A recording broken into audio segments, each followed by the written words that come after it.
2, 1. What's going on, guys? Welcome back to the Far From Sober podcast. It's your boy Hugo, a.k.a. Big Gucci Sosa, a.k.a. Sad Boy Sosa, a.k.a. The Sad Capitalist. God damn. It's your boy Alex, a.k.a. Amex Bundy. And we're on, Season 4, Episode 19. God damn, bro. This is one of our longest seasons. Yo, this is a journey, bro. It really has been a journey. I think this is a 2-year season. It is a 2-year season. Actually, year and a half almost. I think 1 year. 1 year exactly, because I believe we started season 4 back in January of last year. God damn, bro. Yeah, we started season 4 because we started it off with the Guns and Crayons interview. Oh yeah, big shout outs to Baby Gator. Yeah, big shout outs to Baby Gator and Scuzzy. That's how we started the season off. Yeah, 1 year, bro. That's nuts, man. Fucking, as you guys can see, we're missing somebody. I don't know. Do you think he's just helping us renew the contract for the next season or something? I don't know, man. He likes to party a lot. Where's he partying right now? I don't know. Maybe he's hiding because of some parties. Is he at the Diddy freak off? Maybe he's hiding because he's scared of the Diddy freak off. No, I'm kidding. No, we're kidding. For new listeners and new viewers, we do have a third host. His name is Adelcio, aka Adobo, aka AC. I like that. Yeah, he's not here. He's working. He just got a new job. Shout outs to his new job. Let's take a shot to that, cause facts. Oh God, yeah. It's been a crazy year since we started season 4. There was like a lot of ups and downs. Yeah, there really has been. Like, this season has been epic for us because we did a lot of audio episodes. We did episodes in other places. Like, we just didn't do it here. We did it at big shout outs to Amoral's Studios. Yup. Big shout outs to This is college. And I feel like we did an episode somewhere else. I just can't put my finger on it. Where did we do the Z100? The episode with Z100. I believe that was season 3. That was season 3. Yeah, we kind of been like on a little bit of a tour. It's like a mini Far From Sober tour with the different locations. We just wanted to come back and give those vintage vibes where we came up. You know, we got the crazy audio, the crazy camera, the crazy visuals. You know, there's a reoccurring character. You may see him, you may hear him, maybe see him. Yeah, we got my Frenchie in the building. Shout out to people who buy Frenchies for the right reasons. Facts. But yo, let's cheers. Even off camera, we went through like a lot of personal growth, like a lot of ups and downs too. You know, your boy went skiing for the first time. Wasn't doing the bunny hills, so technically that counts as skiing for my first time. Also told a bartender like 2 weeks after my first time skiing that I can ski black diamonds, which is like the super professional ones. And I'm over here like, oh, let's plan a nice, cool kickback. Let's go skiing. Let's see how long it takes for me to break my leg on the black diamonds, bro. And you lost mad weight too, because I was looking at videos from the beginning of the season. Watching videos from like season 3, dude. You lost a lot of weight, dude. Hey, bro, it's been a blessing, bro. Just being able to add a couple more years to my life. You know, being happy, being able to dress the way I always wanted to dress. Enjoy, like, I kind of been splurging on the money, spending money on clothes I shouldn't be spending on, but fuck it, you know, we deserve it. Killing it with the bape and everything, bro. Look at you, fly as hell. Trying to be like you, bro. Fuck. No, I'm broke compared to you with the bape, the gold watch, the gold chain. Oh, come on. The beads straight from Korea. Like, you that guy. Nah, bro, look at you. You bringing back the curly hair, just going crazy. You gonna bring back the braids? I'm getting my hair braided tomorrow, actually. Shout out to Julissa, one of the best braiders in Rhode Island, in New England. You feel me? You know? Oh, she was also on one of the episodes. We gotta bring her back for a full-on episode. She's actually pregnant. Oh, she is. Shout out to Julissa. She's having 2 twin girls. Oh shit. Mm-hmm. You know, I'm gonna drink my water for that one. But yeah, this is crazy, right? I haven't drank Brugal in like, I would say like 10 years, and Hugo's mom actually came through from the motherland with a bottle of Brugal, bro. That's just staring at me. But you know, I'm on tequila today, so I'm not gonna drink it. What are you gonna do with that? I have a Mama Juana that I actually finished a little while back. I'm just gonna pour it inside of it, let it age for like, you know, like maybe like 5 years, and then take a shot Bro, with my son. Wait, how old is your son? Well, he's gonna be 8. I'm kidding. I'm not gonna do it. I'm kidding. I'm kidding. Oh God, bro. I'm kidding. I'm kidding. But man, what a crazy year. Fucking, you know, Adelcio, shout outs to him. You know, he's working hard, finally got the opportunities our man's deserves, you know. Yeah. Shit. It's just been crazy reflecting on it, you know? Yeah, reflecting. It's crazy too because I feel like we don't really sit there and reflect over the years, like how good the previous year was. We always go into like the next year like, damn, like I hope this year's better than the last one. But in all reality, sometimes the last year was fucking lit. What'd you think of last year? Like last year was the end of last year was actually better for me than it was like the beginning of the year. Like I got a good promotion. I put myself in a better financial state. We ended up upgrading all our podcast equipment. Like we did a lot last year, to be honest with you. I think last year for the pod itself was our best year. I feel that. For me, it was like getting blessed with a new career opportunity, you know, continuing what I like to do, obviously doing the podcast. And then I got to knock out Japan, which I've been talking about since I was like in fucking 9th grade. Oh, I'm in there this year. Bro, we need to live the far from sober lifestyle like in another country. Definitely. Honestly, one big thing I want to do in Japan is I want to live like an American normie in Japan. What do you mean by that? Like, I want to do all the like the tourist stuff. I want to go there and I want everyone to know that I'm a tourist. Like that's how obnoxious I'm gonna be when it comes to like tourism. Like you, like I'm gonna record like the people in the street and like treat them like they're objects. Jesus Christ, bro. That was you, bro. Like anyone who was like on the Far From Sober page and they seen like your clips, they would like DM me personally. They'd be like, "Yo, why is Hugo like recording this person like he's an object?" It wasn't even like that, bro. I was just walking and just like recording and enjoying the moment. I just wanted to share that with like other people around us, and like, you know, me being me, I was never afraid to talk to people either.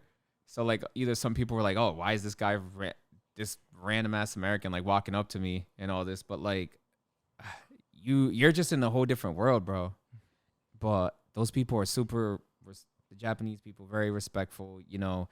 The vibes are always on point, but like I really want to experience the Far From Sober lifestyle out there, like us getting wild, like drinking, partying till like 4 5 a.m. and like waking up at like 10 a.m. to do it all over again, and you know, see how the locals do it when they're trying to like unwind. Yeah, it's funny because one thing I remember from your trip is like when we were on Discord, you hit the Discord and it was like maybe like 8 a.m. Japan, 9 a.m. Japan. So you had regular people trying to go to work and Hugo's just recording them like they're objects, bro. It was hilarious. Like he's just like, "Oh, look at this guy," and then this guy's with a suitcase, suited up, just looking at Hugo like, "I'm trying to go to work, You motherfucker." And Hugo's like, "I need McDonald's." Like, oh my God, bro. Nah. Maybe that's what like some of the people that come to America do too. I don't know if you've ever gone to any of the touristy spots here in America and people are literally doing the same shit, especially in like New York. oh, I hate New York. When's the last time you went? Shit. I mean, we live in Rhode Island, so New York is only like a 2.5 hour, 3 hour commute. So like, I'm in New York maybe like 2-3 times a year, but every single time I'm in New York, I hate it. It's like, it's dull to me. Like it's like a big version of Boston. That's how I feel like. Like maybe if I was famous and I was in like those circles, maybe it would be more fun. But like as a regular person, a regular pedestrian, it's kind of mid. That's a wild one, bro, because like I go to New York every time and I just end up in somewhere crazy. Like I'll end up in like a museum dedicated to like Austrian art and everything, and having a conversation with somebody you would not even expect it, you know? And then out of nowhere I would go to like somewhere in like Brooklyn or whatever and meeting up with artsy people that are inviting me to pull up to the next secret Kate Trinata show or whatever. And like I don't know. Maybe is it the way you're interacting with people, or I mean, it's just like I feel like New York is too overwhelming because there's so much to do there. Like, I'll be like, yo, I want to go to a museum, and then after the museum, I'm like, yo, I want to hit Chinatown and get something to eat because I'm only here for like 2 days. So then I'm going back and like I'm going from borough to borough, like a ping pong ball, and I'm just like, damn, I wish I had more time. So maybe if I lived there, it'll be different, but I don't know. I mean, I also like interact with like a bunch of, I don't want to say NPCs, but like I also interact with like a bunch of different people doing stuff, and like I don't know how much you step out of your comfort zone, but when I do it, it always ends up being like a very pleasant experience. Yeah, I mean, it all depends. Like if I'm at a bar or like if I'm at like a social like gathering event, like then I'll interact with people. But like if I'm just like going day to day, like just there to like eat or go there to a museum, I'm not talking to no one. Like I don't want to be at a museum and then just stand next to someone, look at a painting, like, what do you think about this painting? Like, I'm over there like, damn, like it's just tough, like just in my own world. But you just never know if you're gonna connect with somebody, or that might be. And this is what I love about New York is that it's like you don't know who you're gonna meet. What if it's the person that did the original artwork that you're looking at? You know what's funny? This one time, right? It was a few years back. I went to like the sex museum. And then I don't know if you ever been there, but they had like I don't know if it's still there, but they had like a bounty house, just titties. Yeah. So you're bouncing inside of titties. So I'm having the time of my life, right? And then while I'm bouncing in there, some dude looked at me. He's like, "You like these titties?" I'm like, "Bro, this mad creepy. Why'd you say it like that?" And then he's like, "Oh, like I forgot what it was. Like, sorry, but it was like either his like."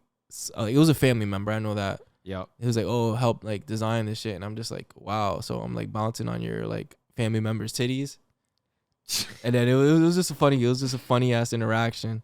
But besides that, I didn't talk to anyone at like the sex museum. Bro, I remember getting speared and RKO'd by a friend in that room. Oh yeah, it was me. Yeah. It's funny because I went to that room like 2-3 times and I'm not horny. That was like my first and last time there, bro. And then we ended up at whatever that rooftop bar that's right across the street, and we was wilding up. Yeah, that was a vibe too because we went during Comic-Con weekend. Fuck, bro. We got to go to another Comic-Con and just like wild out with some of the people like in cosplay and just like. Yeah, we should definitely plan a trip to go to San Diego Comic-Con. Like that's the best one you can go to, and the one in California too. But definitely San Diego. Fuck. Have you ever been to San Diego? I've never gone.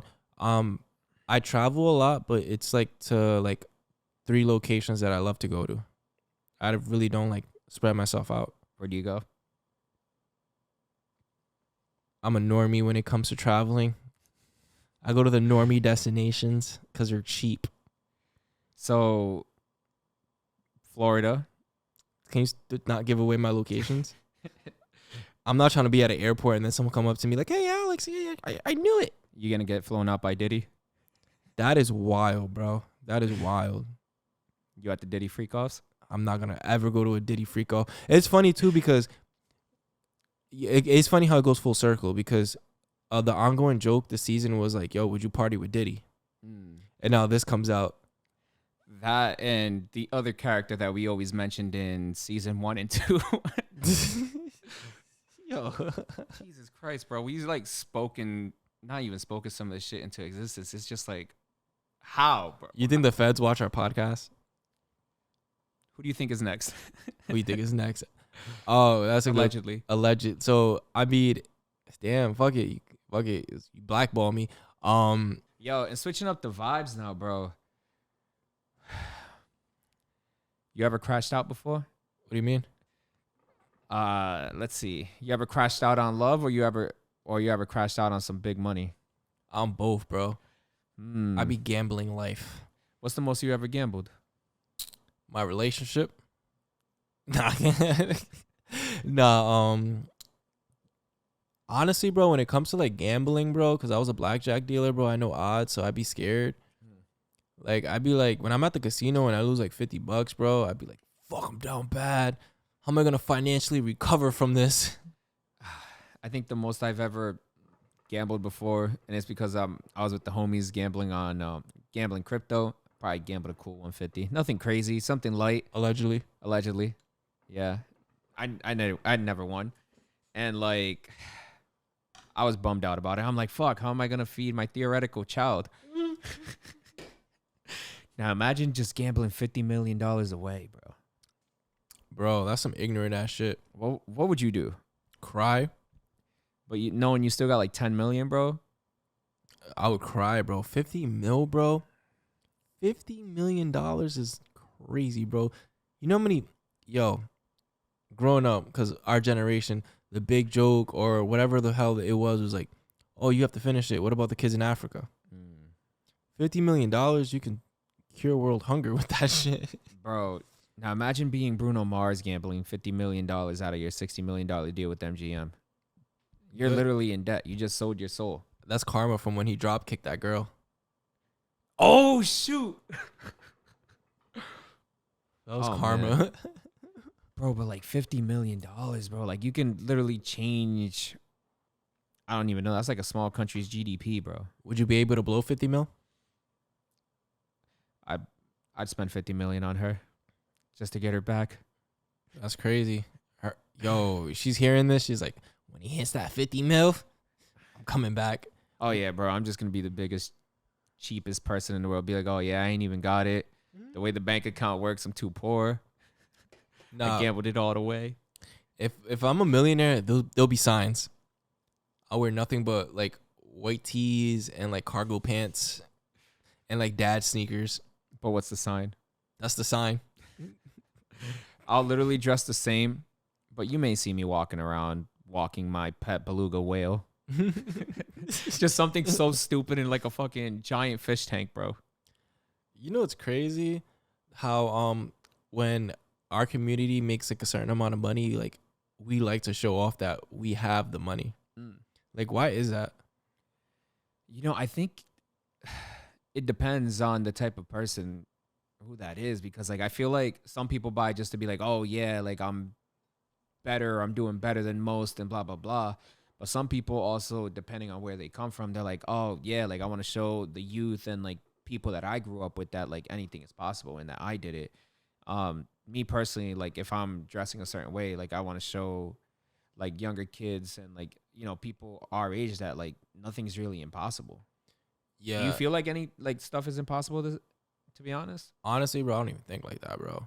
Like when I was young and I was making a lot more money than I am now, I was like, nah, I want that watch. Nah, I want that car. Like I want these sneakers. I want this outfit. I wasn't thinking about like, oh, like how the young kids in my neighborhood would look at it or how would someone on Instagram look at it. I was honestly doing it for myself. I didn't care.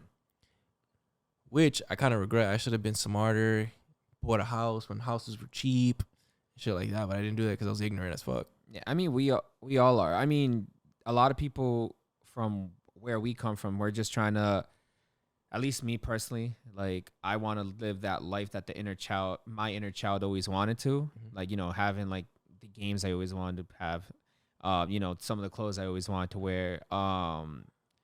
And at the same time, just showing other people around me that it's not impossible. Or even like the lifestyle that I live now where I'm like traveling, like it's kind of inexpensive, to be honest. Yeah, I feel like that's a misconception. I feel like traveling is very cheap. I mean, it's not cheap, it's affordable. Exactly. Like we ended up going to walling out in Florida. Wasn't too expensive. No, we had a nice Airbnb. Airbnb, fire food, fire thrift shopping because we fuck with that shit. Where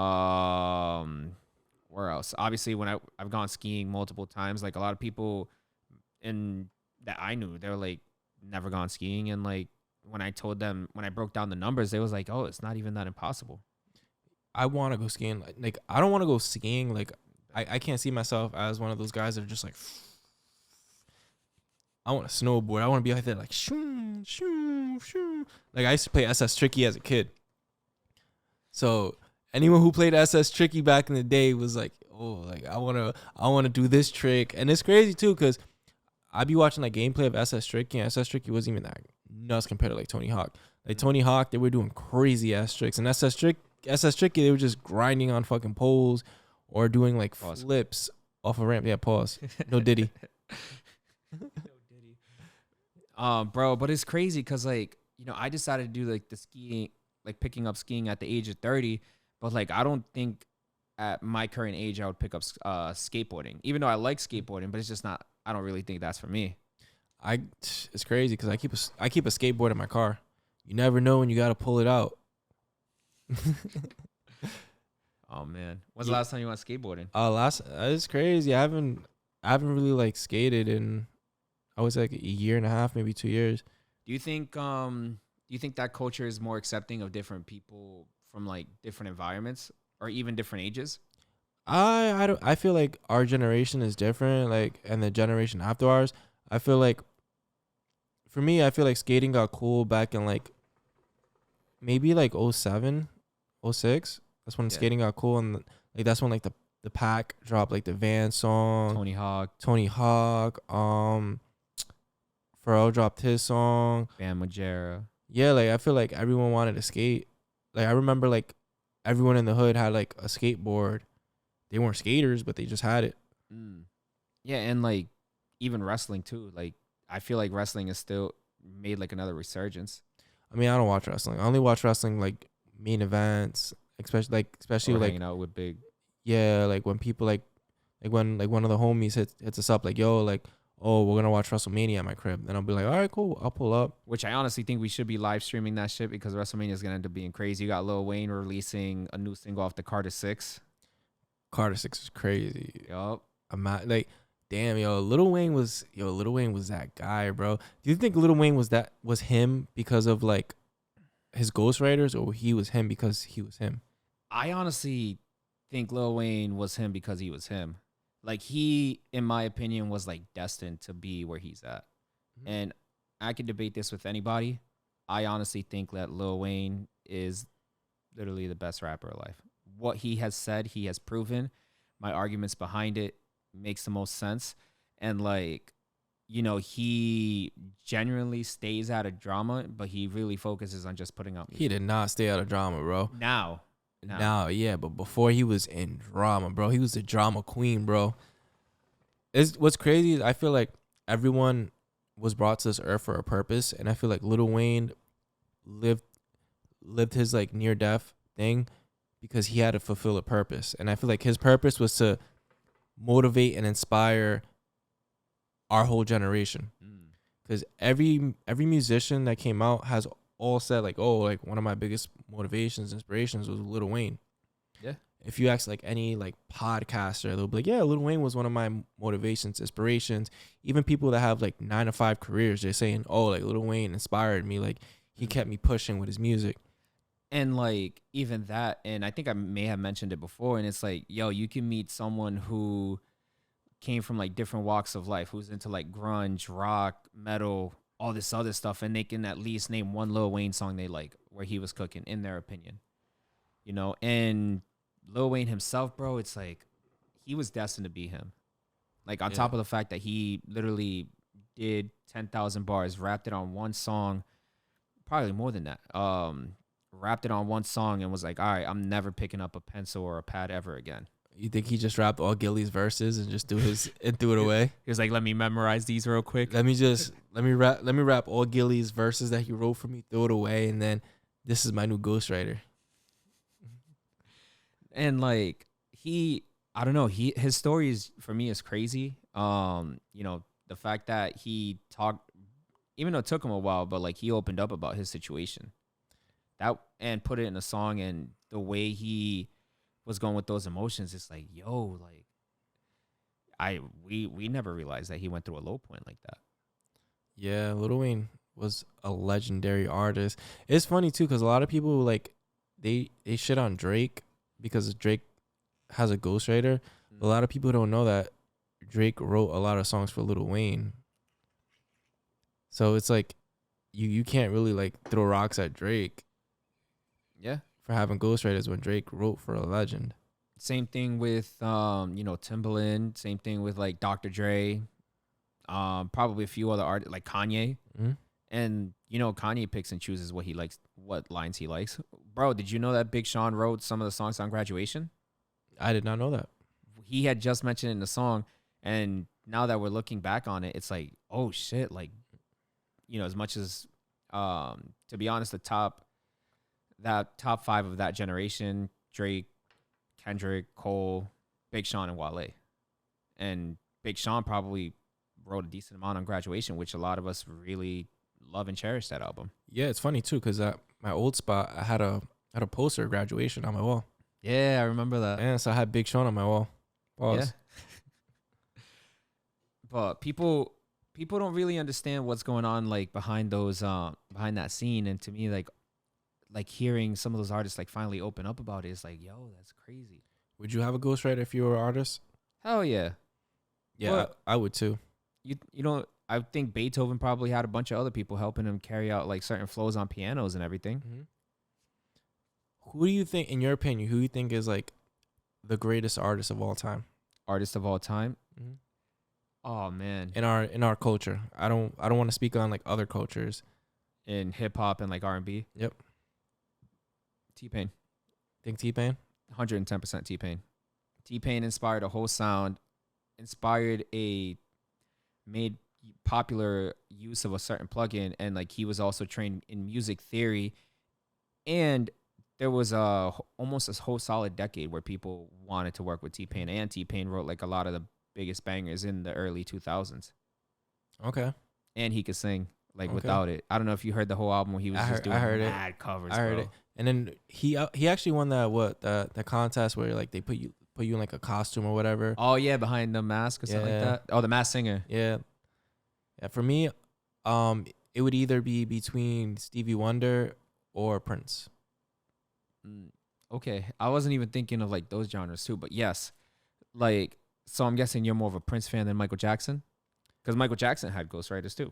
So Michael Jackson's like one of the greatest artists of all time, so I'm never gonna take anything away 100%. From Michael Jackson. Prince was just that guy, bro. He was just that guy. Like, for what he did at that time was like beyond what anyone can think of. Like, dude said, "You want to have my masters? I'll change my name, and I'll change my name to like an artist formerly known as my artist name." Like, that's tough, bro. Imagine you pulling up to your label like, "All right, you want to have my masters? Cool, take my shit. I'm just gonna come up with more bangers. I'm gonna come up with more bangers as another name." Like, that's tough. Plus, he played all his instruments. He wrote his own songs. He did everything by himself. Like, I was watching a video where they was talking about Prince's like studio session with Michael Jackson. That he didn't like what Michael Jackson was gonna say or some shit like that, and he was like, "I'm not doing this song." Oh yeah. Yeah. So it's just like, that's crazy. Like, for you to have that much power to tell Michael Jackson, "I don't want to do a song with you because you said this." It's crazy. Oh, because he paused him. Yeah, he basically said, "Yo, no Diddy, I'm not doing this song with you, bro." Oh my god, bro. Fucking. Who do you think was the biggest flop in our culture? The biggest flop in our culture? Sheesh. With so much pressure. Any artist signed to Bad Boy? Does that include French Montana? Nah, French Montana, yo, he culturally impacted us, bro. See, that's the thing that I hate about people, bro, because they always discredit French Montana. At least like the people that don't know the culture. If you was outside when Coke Boys 3 came out, bro, Coke Boys 3 was a certified banger for 2 summers. Mm-hmm. Not 1 summer, 2 summers. Anytime you went to a party, you're, "She don't wanna wine." Yeah. No, cause I'm meant to. Like, every time you went to a party, you heard that shit. And like, oh my god, that summer was so amazing, bro. Like, Coke Boys 3 was always being played. Like, you would be walking in the hood and then you would hear Coke Boys 3 playing in a car. Did you hear the Mac and Cheese 5 album that came out like recently? No, I actually stopped listening to Frenchie because Frenchie's music was just like too corny to me. After what though? After Unforgettable? Because I thought Unforgettable was like a hit that he deserved, bro. It wasn't even it wasn't even a hit because of him. So? You know why it was a hit. Yeah, and it wasn't because of him. But so? I feel like French Montana ended up just fucking like chasing like other artists' hits. Because I found out that wasn't even French Montana's song. They gave it to him. Yeah. Who was the artist that was supposed to get it? Sway Lee. Originally? And Fresh Montana, and they threw French on it. Yeah, I think that was Sway Lee's song. I could be wrong. I could be 100% wrong. I just be talking to my ass sometimes. I mean, you also had that Bruno Mars song that came out that originally belonged to Lupe Fiasco, and they gave it to B.O.B. They gave it to a new artist, and I don't know if you ever heard that version. That version was cool, but B.O.B. brought something out of it. I mean, but let's be honest. If B.O.B. dropped a banger, no one would listen to it. They wouldn't care, especially back then. He had Airplanes, which, you know, that whole with the Eminem remix that a bunch of people loved, and like that. But why did people love that song? Because of the hook. It wasn't because of him. Like, do you remember any verses from him on that song? Nah. Exactly. All you remember is the hook. Yeah. What about freaking? Well, to me, to be honest with you, and I get so mad when I think about it. Sometimes I think Chance the Rapper is probably one of the biggest flops. Yeah, because he was a what? He was an industry plant, bro. Like, bro, no way, bro. No way. Are you talking about like the way he was presented, like what they were throwing at him? Because like I honestly enjoyed like a lot of the stuff that he was doing off the second mixtape, and even the third, and then the album came out and it was whack. I don't know. Honestly, for me personally, I didn't like Chance the Rapper. Like, nothing about Chance the Rapper made me want to be like, yo, I'm gonna listen to Chance the Rapper. Nothing about him appealed to me. Really? Nothing about him appealed to me. Especially when he dropped that acid rap. You didn't like acid rap? I didn't even hear that shit, bro. That is crazy, bro. That right there is like touted as like one of his best like projects. I couldn't relate to it, bro. Especially at the time, I'm like, what? Why do I want to hear a druggy rap? Yeah, but you weren't a gangbanger either at that time. No, but I didn't want to hear a druggy rap. You feel me? It was just like, you heard Future. Huh? You heard Future. Future was different. And I like Future. Future was different. I'm a big Future fan. When you look at Future, you're like, that nigga got bitches. when you look at Chance, it's just like, he's scaring him away. He's corny. Get away. Oh my God. So I'm from what you're saying is like you just didn't really vibe with the personality. Yeah, Future, like when he came out, it was just swaggy, bro. Like I was listening to, like I think the first time I heard Future was like 2009. Okay, yeah, you got me beat because I heard him when Tony Montana came out. Yeah, like I was listening to Future, like his mixtapes and shit like that, like underground. Like I was heavy into like seeking music out. So like I would like even back when like MySpace was lit, I'll be like in the MySpace tunnel was like looking for like new artists and stuff. Like I could say like I was one of like the first people like to listen to Drake. Like I remember back in the day, we'll never forget this debate I had with some person I used to work with. So he was like in his 30s and I was like 13, 14, and I was like, yo, I mess with Drake. I mess with Drake heavy. And he was like, the Drake is trash. You got to listen to Joe Budden. And that's when I got introduced to Joe Budden. Okay. Yeah. Actually, yeah, I think it was like, yeah, it was Joe Budden he introduced me to. And I was like, oh, he's tough. He's like, yeah, like you have that. The song to this day I remember, he played X's. And I was just like, wow, this song is like crazy. But then Drake came out and threw another song, was like, that was fire. And I was like, nah, Drake's still better. I was going to say they probably put you on to pump it up. Nah. It's funny too, because I was listening to Joe Budden before I was listening to like the whole Moon Music tapes and shit like that. Like I didn't see Joe Budden as being like my favorite, which he is now, but I didn't see him as like my favorite rapper at the time. At that time, Lil Wayne was in my top 10, like my top 1. And then I had like all like Young Money artists. Okay. Because I was like in the pipeline, like listening to music that came out. Jadakiss was another one. Cassidy was another one, because I was just listening to like mixtape shit. Okay. Freaking. So how do you feel about, and since he is one of your favorite rappers, like how do you dissect his career? Who's? Joe Budden's. Because honestly, he's the biggest flop that got out of being a flop. That's how I see it. Like he went from like, yo, my music's never going to sell to I'm going to become the biggest podcaster in hip hop. But then Nori came and took that title. So where do you put him now? Where do you put him at now? Like, does he still like inspire you? Does he still? Because you have like the other like other podcasters that are in the culture, like even academics and like you got Nori, which I think, you know, Nori's style of podcasting is more us. You know what I mean? We do certain things that they do. I feel like when it comes to like our setup and how we podcast, it's definitely heavily influenced by Drink Champs. But at the same time, it's like we wouldn't be podding if it wasn't for Joe Budden. I feel like Joe Budden made it cool for us to pod. Like Joe Rogan was podding way before everyone, but no one was like, yo, I'm gonna pod in front of a mic. I want to do this.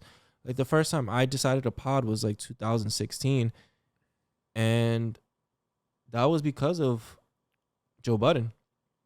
Yeah, I remember like, and it's funny too because when I decided to start podding, Joe Budden wasn't even doing video podding, and I recorded my first podcast video style because of Joe Rogan. Really?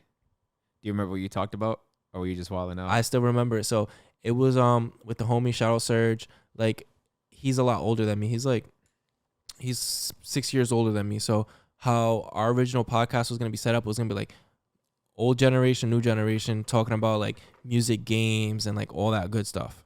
Yep. So it was like just us two being hosts, and we were just gonna go back and forth about stuff like that. It was fire. It was a fire concept and whatever, but we just never pursued it. But yeah, definitely was inspired because of Joe Budden. So where do you think our style comes from? Because obviously you and I, which I think is fire, because like you, me, and Adelcio, aka AC, aka Adobo, you know, we all come from like different backgrounds, and like, you know, you and him grew up together.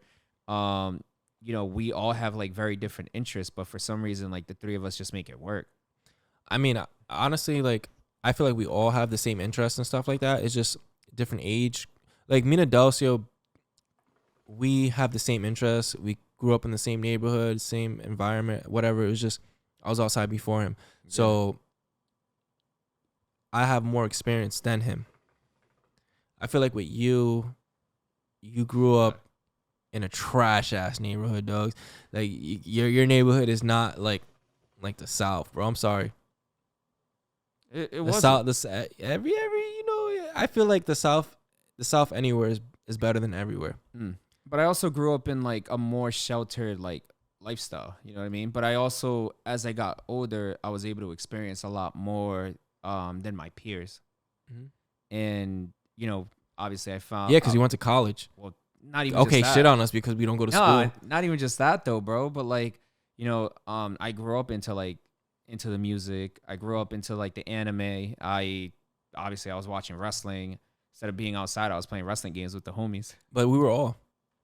That's the thing. Like, I just wasn't outside. Yeah, I honestly, like, for us, like, I speak for like people in my generation and like people and like I grew up in like my environment.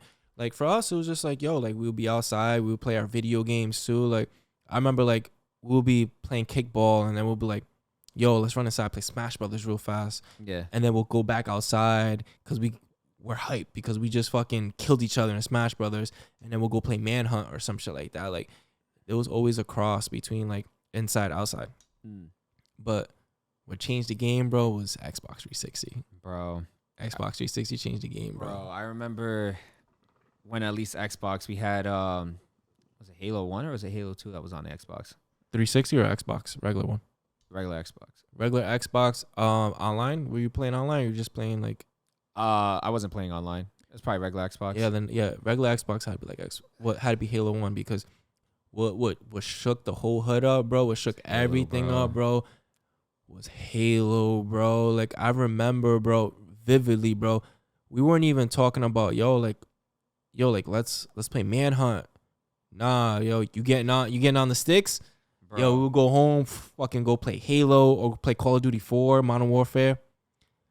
Do you think new gaming culture or like the generation after us, they're ever gonna experience something like that where you're like going to your homie's house and you're just like hooking up like the one system and just beefing it on video games or whatever? Like, nah, that like you, me, and Dale, like we'll do like game nights and play like Mario Party on like the old 64 and just like beef, bro. I don't think so. I don't think so, bro. I feel like I don't think it'll ever happen again, bro. I don't think. I feel like they're trying, and the way they try is just like, oh, like online, like example, like a game like Fall Guys. Yeah. That game's fire. That game's tough. Like you can play with all your boys, but you're not playing it With them. Pause. with them. You're playing it. Yeah. No Diddy. You're playing it at each other's house, like at your house, and shit like that. Yeah. But yeah, I don't think gaming will ever come back to, yo, let's plug 4 controllers into this system and play and duke it out. I don't think like even that generation is gonna be experiencing like your homies laughing at you because your mom walked in from work yelling at you because you forgot to like defrost the chicken. Like that shit's hilarious. Bro, you wanna hear something funny, bro?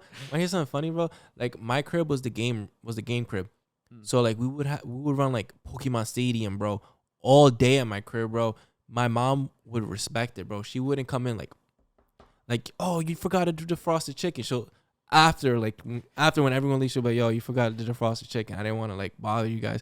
Like, Your mom was cool then. My mom was cool, bro. Like we would play like No Mercy, bro. Like just chilling, bro.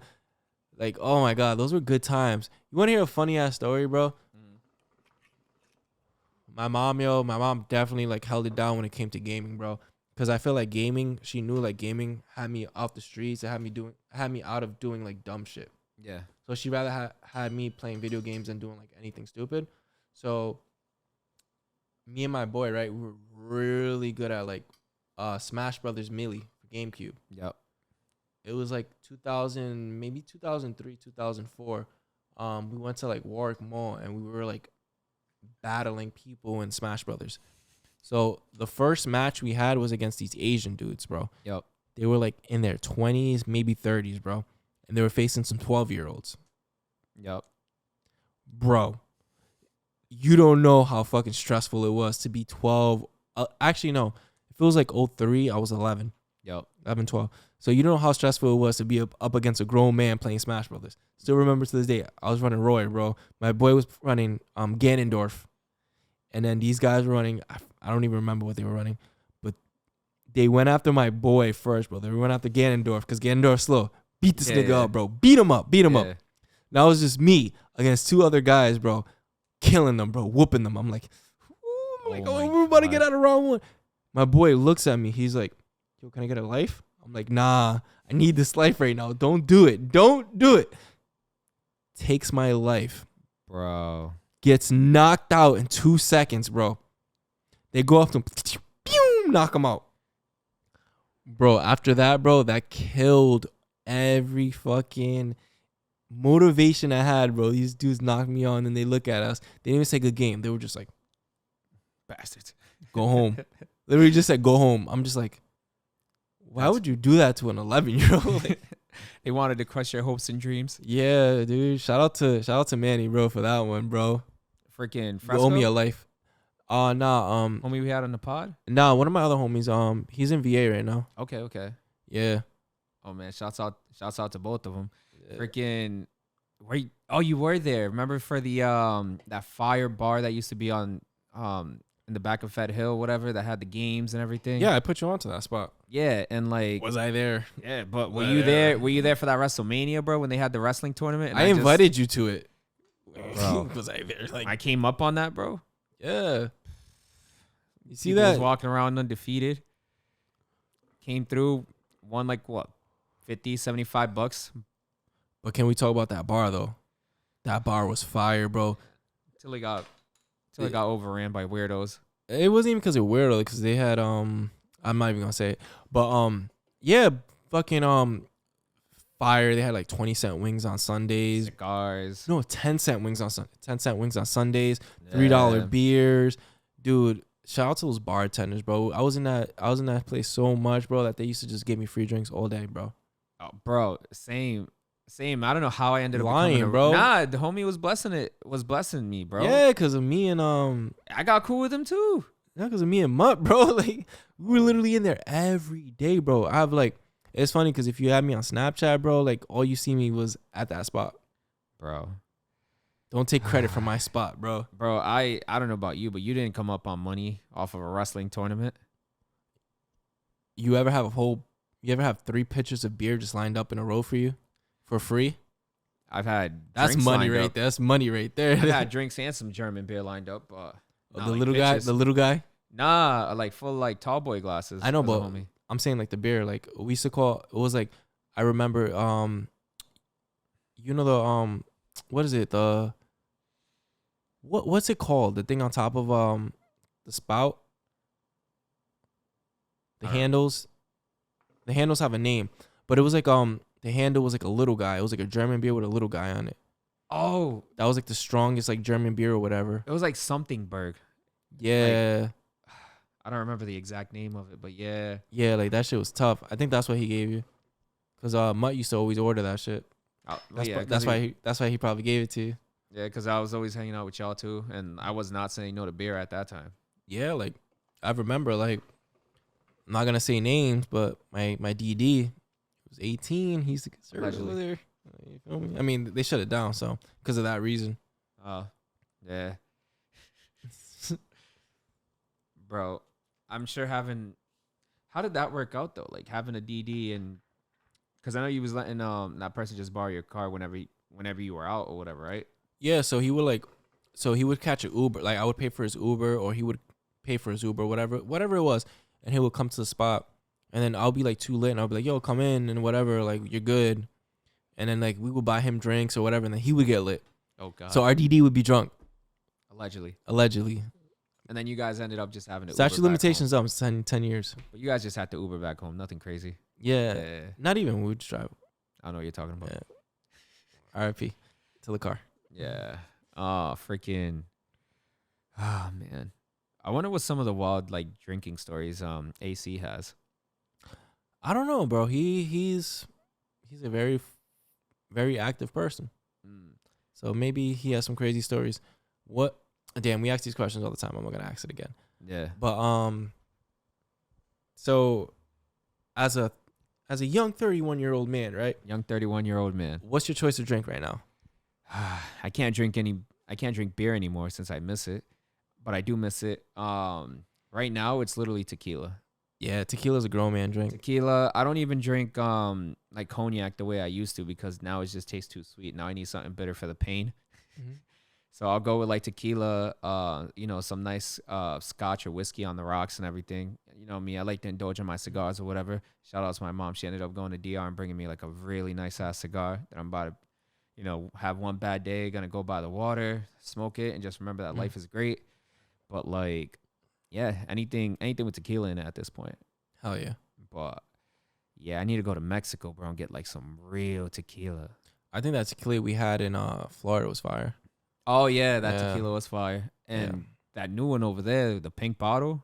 I don't know if you want to put people onto the wave on that. I'm not putting people on. Like honestly, like I don't get my due diligence. Like I put a lot of people onto like liquor in Providence. A lot of people.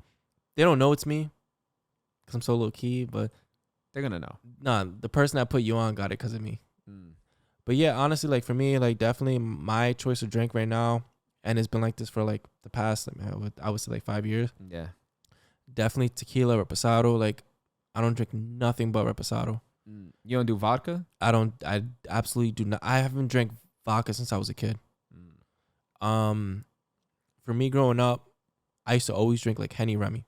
Okay, yeah. VSOP on the weekends because it was a celebration. Yeah, it was the vibes. No, it was just a celebration because we got to the end of the week, so we copped like a Henny Privilege or 1738. I remember someone in this room made fun of me when I first started drinking for drinking fucking, what was it, bro? Bacardi. Yeah.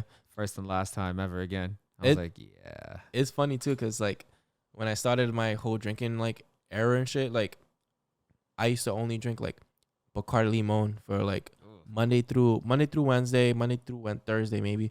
I would drink like Bacardi Limon, and then when Friday came, Saturday, Sunday came, that's when I would be like, oh, I'm gonna cop me a Henny bottle or some shit like that. But it was because Bacardi Limon was like $8 for a bottle. Yeah, but like even with like traveling, bro, like as you get old, when you're struggling, at those ages, you realize like, yo, you're better off just getting something better by pulling all your money together. Yeah, but at that time, I don't.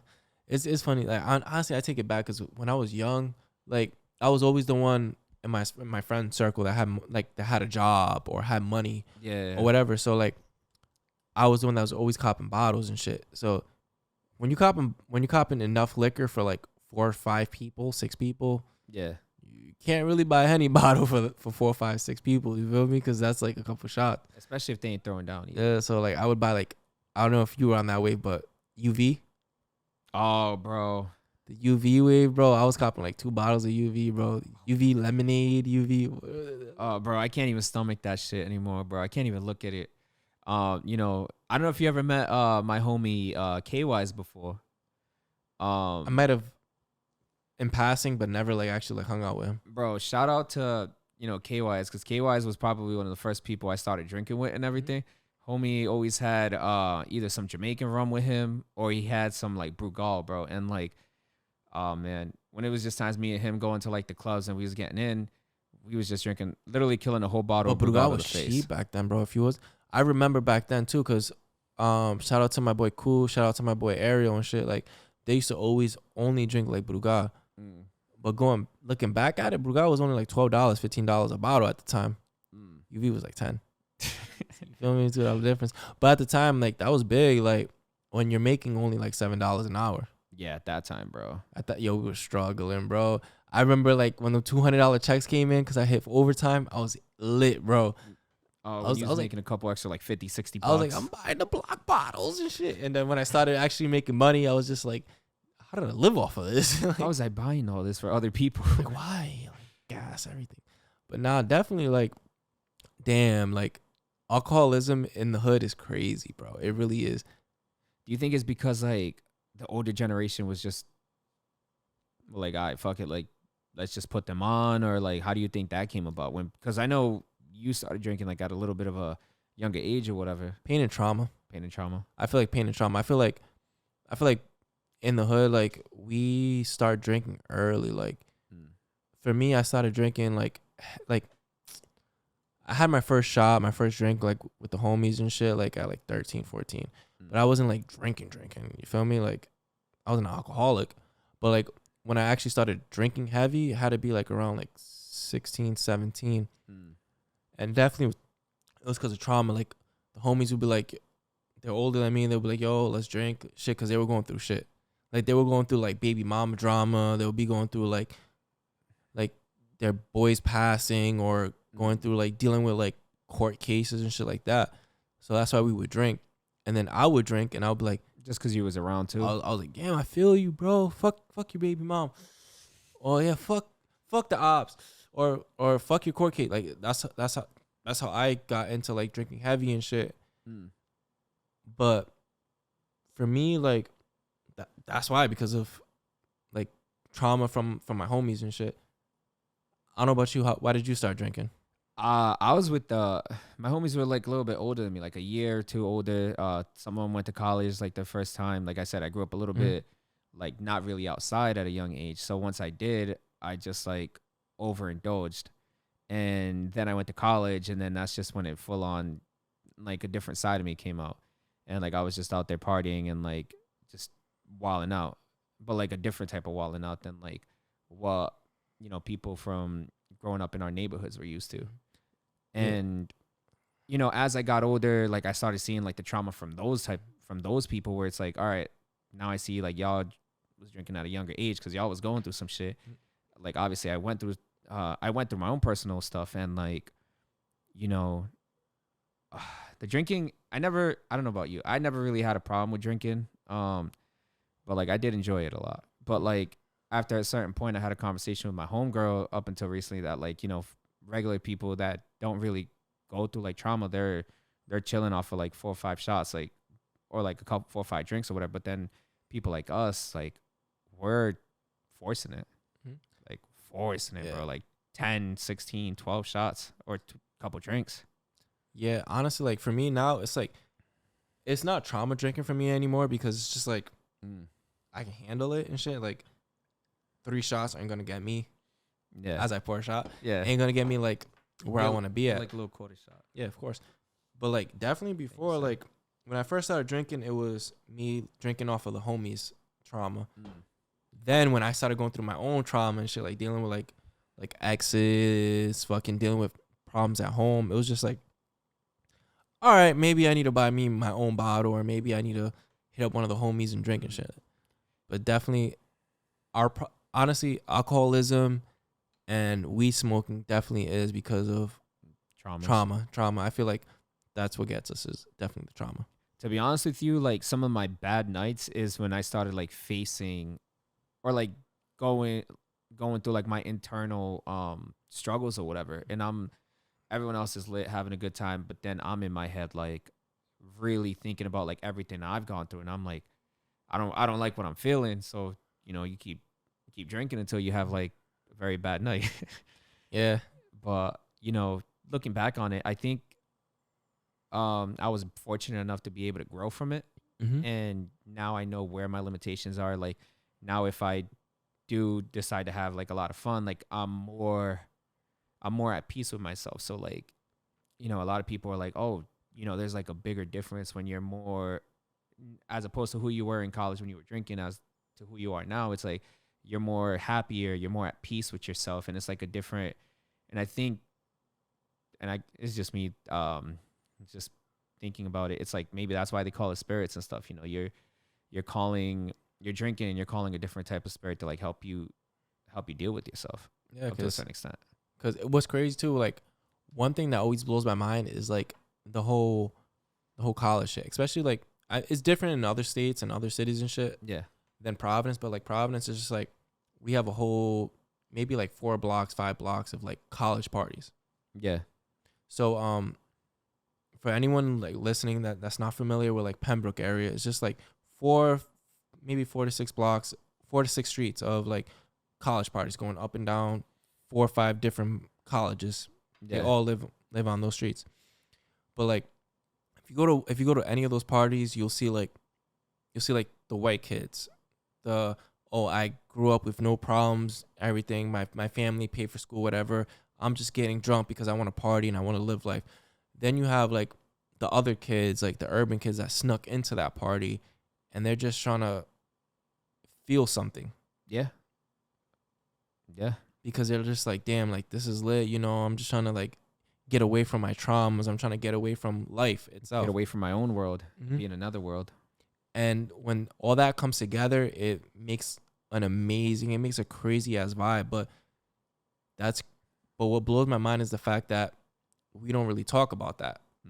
Like why everyone's partying. Like these college kids are partying because they never were able to do that shit. They were never able to drink. Yeah. So they're in college, they're drinking now. Mm-hmm. They're lit because they can drink. They want to cut loose and they have the support. They have one way or the other, not all of them, but like a decent amount of them, they're going to be good regardless. And then you have, you could probably, and you've known me really well. You know me very well. And do you feel like I was just trying to escape and like try to figure out something new? As a friend, I feel like maybe you were. Yeah. Because that whole thing was new to you. Yeah.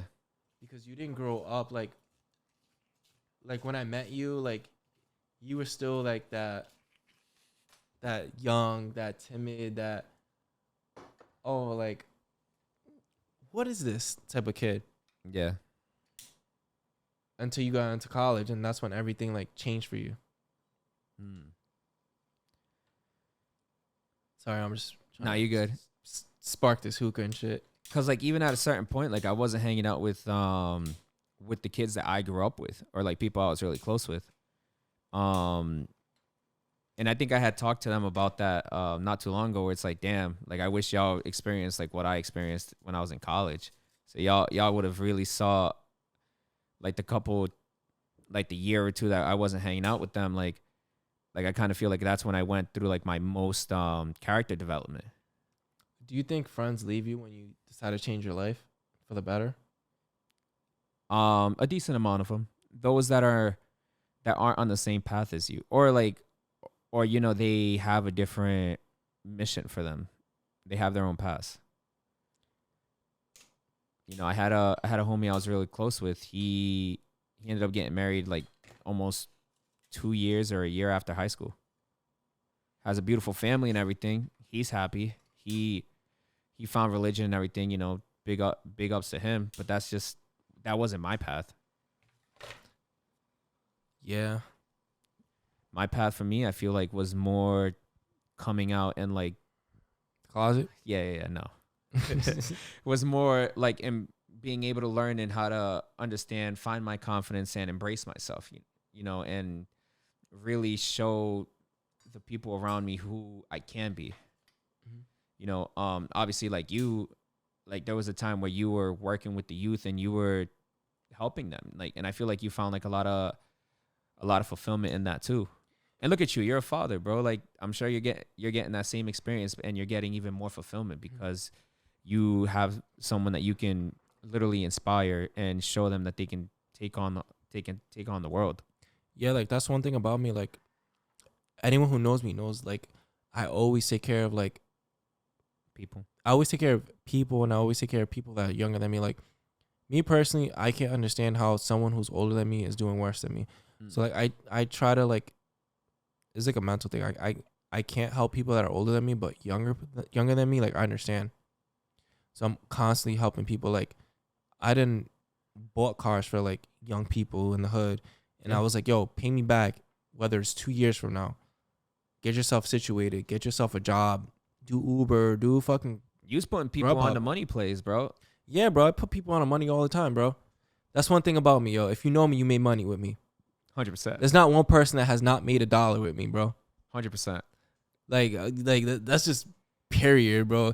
I got a homie that banked recently, and he gave me like a $500 gift, bro.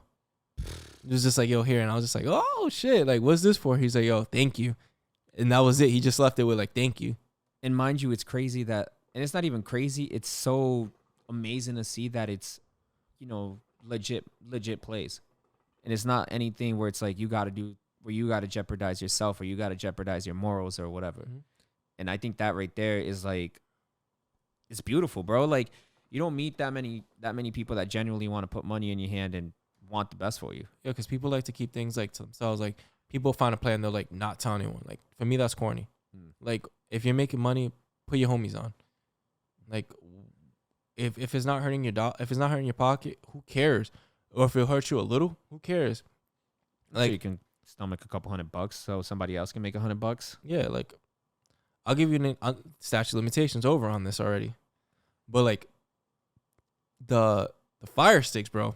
When those shits first came out, yep, killing, bro. I was charging people like $250 for them. Really? $250 for the fire sticks, and I told one of my homies, I was like, "Yo, I'll make it $250 a fire stick, bro.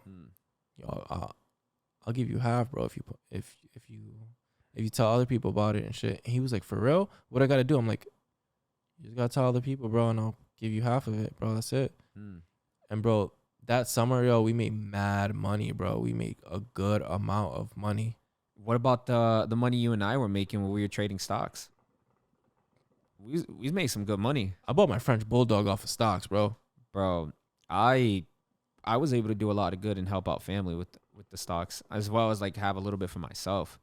And let's not even talk about like crypto and like everything else that we're messing with right now. Crypto stocks is the reason why I got up on crypto. Like, so with stocks, bro, I started off with $30, $40. And I ran that bitch up all the way up, bro. I bought a French bulldog. I bought my baby mom's a car. I was going on trips. I was living life off of an original $30 investment. Crypto, I started my crypto journey off of my stock journey.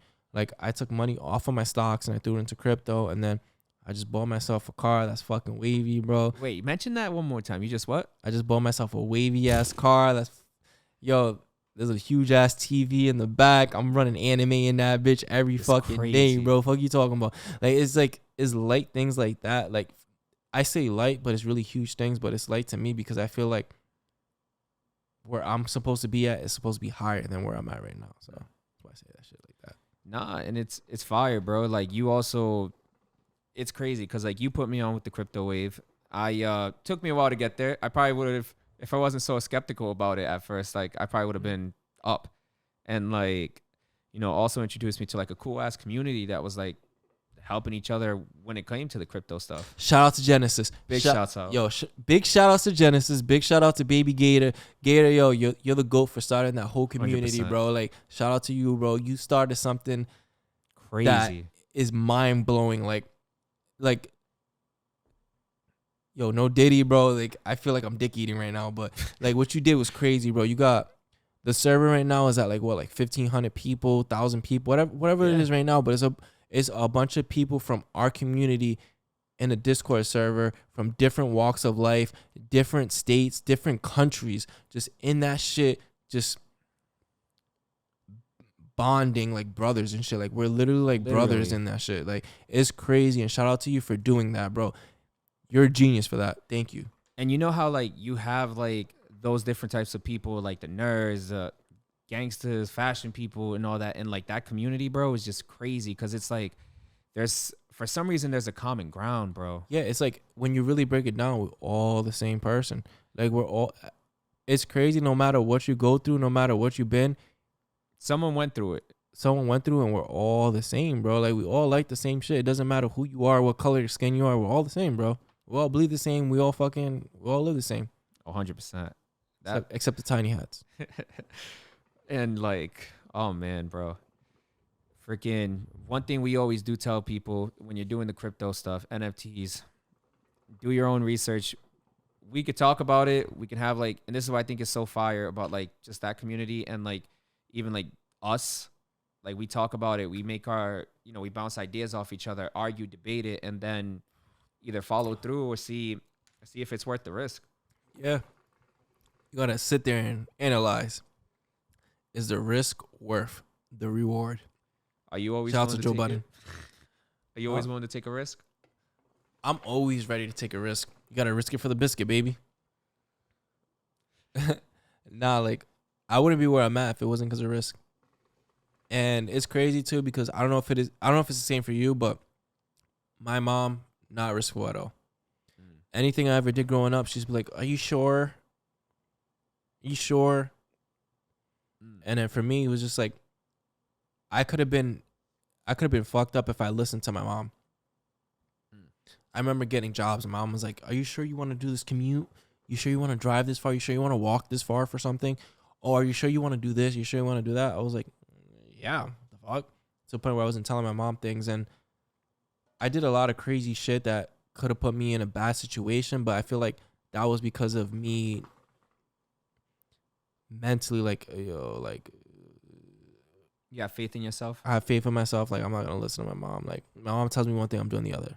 And that was the thing that in the episode that we did that unfortunately isn't going to be coming out.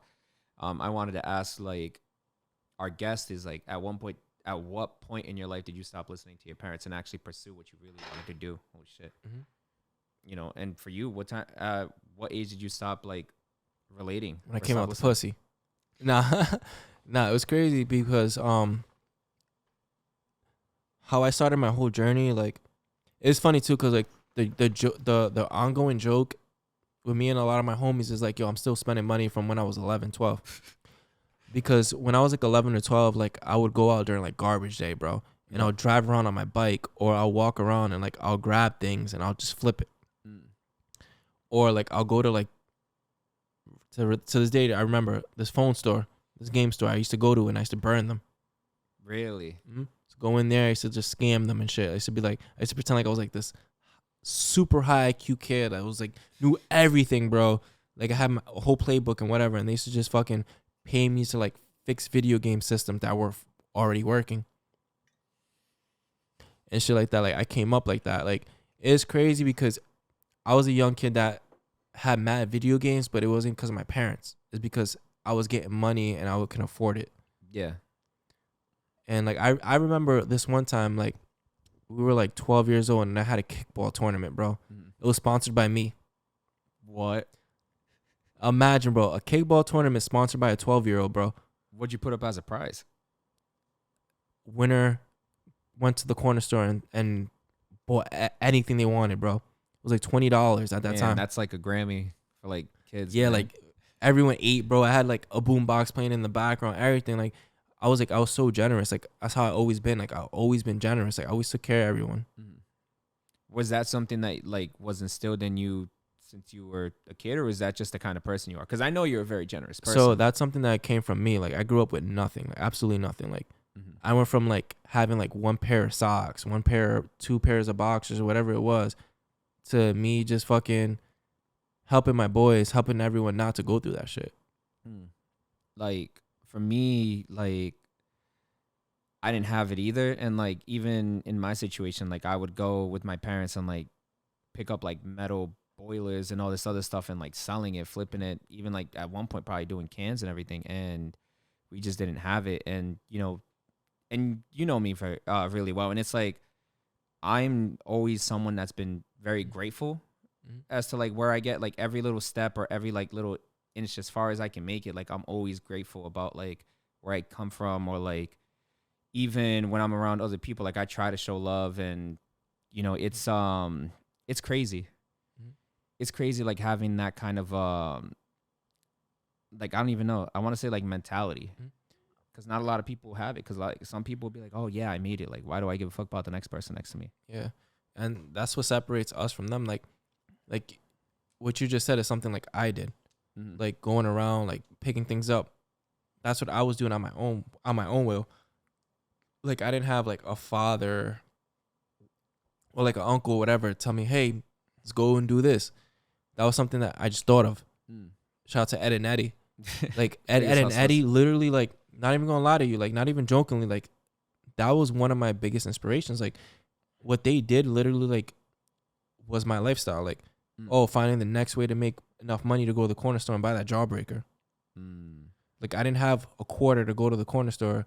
Like I remember, like it's something that still bothers me to this day. Is like when the ice cream truck used to come, everyone in the hood used to go to their parents and be like, yo, like let me get 50 cents, buy a lemonade, or let me get $1, let me buy this WWE ice cream. Sometimes parents couldn't even afford that. Yeah, my parents couldn't afford that, so I didn't want to be left out. So I had to figure a way to be able to do that without telling my parents. And my mom used to be like, oh, how'd you get that? I don't know, I traded it, or oh, I found it.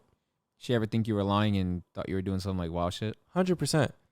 It's funny too, because funny story. So it was like elementary school, middle school, whatever. Like for some reason, I thought it was funny. Like, you know, like the little corner store baggies. Yeah. They used to put candy in and shit. And they sound for like a quarter. For a quarter, cent. right? Yeah. So I filled it up with sugar one day and I put it in the freezer. Oh, you motherfucker. Yeah, my mom was like, what the fuck is this? I'm like I'm out of it. Like, cause you feel me? I'm like 10, bro, 11 years old. I'm like, I just wanted to freeze like sugar or whatever. And my mom was like, how the fuck did you get this, and that? Like, my mom really thought like I was like selling like Coke or whatever.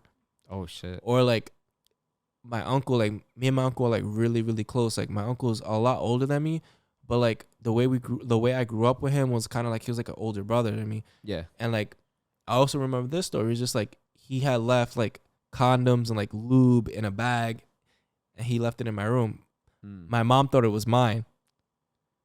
Oh shit. And she was like, are you fucking? Because back in the day, like I had a Nextel phone. Like, you was a popular kid. I was a popular kid, and I had my own Nextel phone. Like, my mom bought me my Nokia, and I bought my own Nextel phone at like 13, 12 years old. Oh wow. Yeah, I was getting money early, bro. So like she was like, why do you got two phones? Are you fucking? And like I'm just like, what the fuck is fucking? Like it blew my mind and shit. Like, but yeah, it's crazy. Like, it's crazy. But yeah, I always had like that hustler mentality in me and shit. Same thing with like me and stuff. I don't know if you ever gone to like those auctions like back in the day with people just auction random things like cars, candy, like clothes, boxes of clothes and stuff like that. The 1970s when they auctioned humans. Shut up. You old man. Shut up. It was like up in like Foster, like borderline like deep, bro, where they was like selling like even like swords and everything. Like I would see candy. I would buy the candy on auction because no one else wanted it. In middle school, separated them in like little sandwich bags, selling them each for like $1. The box cost me like $15. Would walk out with like 50, 75 bucks, and then like I would give, because like my parents was always complaining about like going through something. So like I would literally give them like 85% of that shit and only kept like $20 for myself. 85%. Wow, bro. Bro, like he as a kid, I'll be like, fuck you. I can't, bro. Like even when we were talking about some situation going on off camera, like I don't have the heart to see people around me struggling. Like even like, let's say when you got older and your mom's complaining about like there's no toilet paper. Like I'm the kind of guy that would be so petty to go on Amazon and buy like 1,000 rolls because I don't want to hear people complaining, or like I don't ever want to hear that there's a lack of something because I've went through having a lack, not having much. And I don't know, that's why like I said, I'm always just grateful to be where I'm at. And like, I don't know, some of the stories for me is mad funny. Yeah, It's funny. I mean, it's funny too because I still deal with trauma from like when I was a kid. Like, Yeah. like I literally have like 1,000 boxers for no reason. I literally have like 1,000 pairs of socks for no reason. That's what I would ask for Christmas, bro. Like, except one time I asked for a Mega Man game because I know I'd rather have like socks or boxes. I mean, my mom always used to make shit work. Like, no matter what it was, like if I wanted a video game system for Christmas or for my birthday, my mom would make it work. So shout out to her for that. But where the fuck was I gonna get the games from? Yeah. So that's where I had to like man up and like figure it out. But yeah, You feel like you got a good handle on life right now?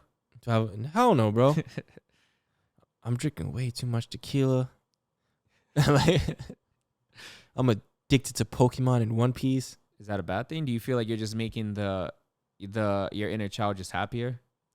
Yeah, I feel like I don't know. I feel like I just like in an endless loop of like who I am and like where I want to be and what I want to be.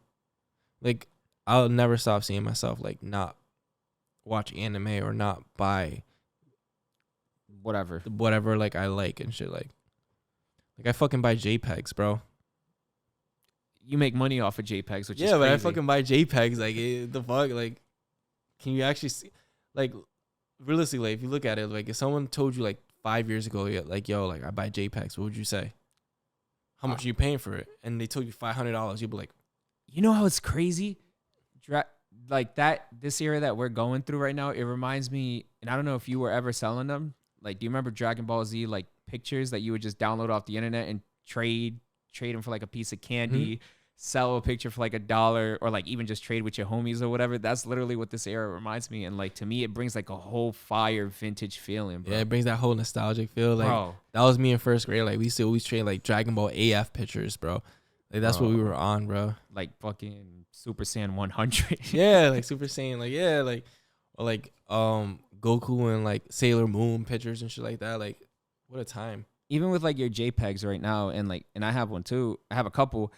Like, there's one that I got that, like, to me is a little bit of a flex because I won an auction for it, and like I know the value where it can go value wise. To me, it's like, yo, this feels like the culture's back. Yeah, like, if you really think about crazy. Like, if you really think about, like, yo, I don't even say NFTs because at the end of the day, all it really is a JPEG. It's a fucking JPEG, bro. And I'm just like, yo, I'm really buying and selling JPEGs. Like, I'm walking to fucking California Tacos earlier, and I'm going to go pick up my $12 order. That's going to be $2 because of Amex Gold. That's why they call me Amex Bundy. But, I like that. But yeah, fucking, I'm going, and then out of nowhere, I get an alert from my phone. It's like, oh, you just sold an NFT for fucking $250. How And I'm just fire like, is that damn. feeling? It's fire because I paid fucking nothing. I got it for $12. It's crazy. Yeah, I literally paid for my food and some.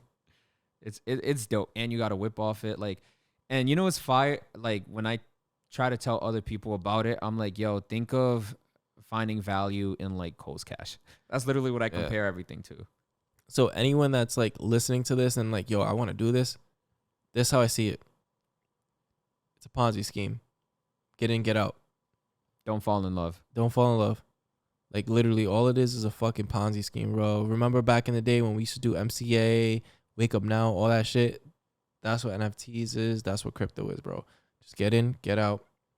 Do your own research. Don't get mad at us. Yeah, just fucking do what you got to do. Like, I'm good. Sosa's good. Like, we good. We chilling. Just take it as a grain of salt.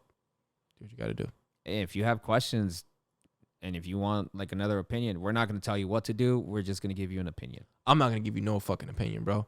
If you're not any of my guys, I'm not going to help you, bro. You can pay me. I'll give you some advice, but that's about it. Like, I'm done helping people, bro. At what point did you feel like certain people don't deserve help?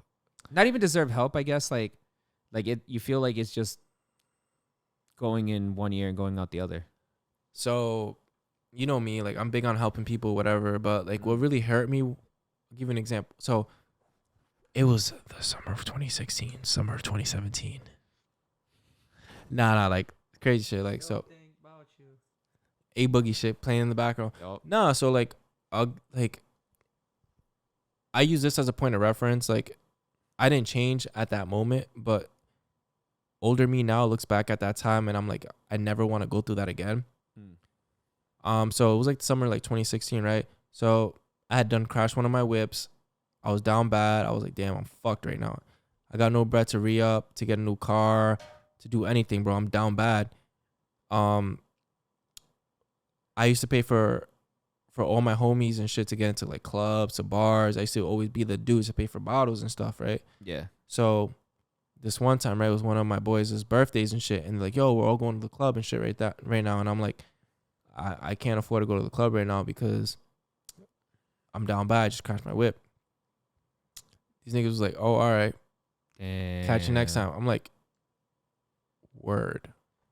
It's not, you're not going to pay for me to get in this club? You're not going to pay for my liquor? Were you expecting them to, or you just wanted to see like if they even were like just to test it? Because I'm gonna be honest with you, I was expecting that because the whole time I probably spent like, at that time, if you was around me, I definitely spent thousands on all my boys, bro. Wow. I'm talking about like any single time we linked up, I bought bottles. I paid for anyone to go to the bar, to go to the club. Always took care of people. Mm-hmm.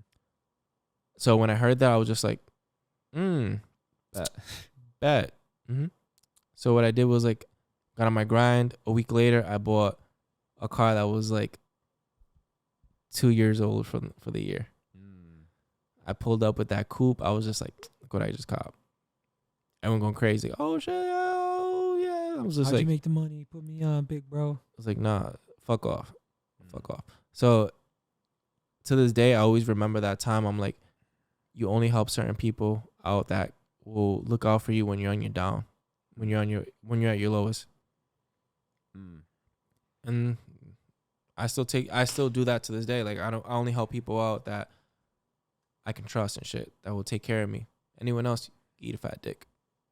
I feel it. I mean, yeah, there's been instances of that. You know, people just like,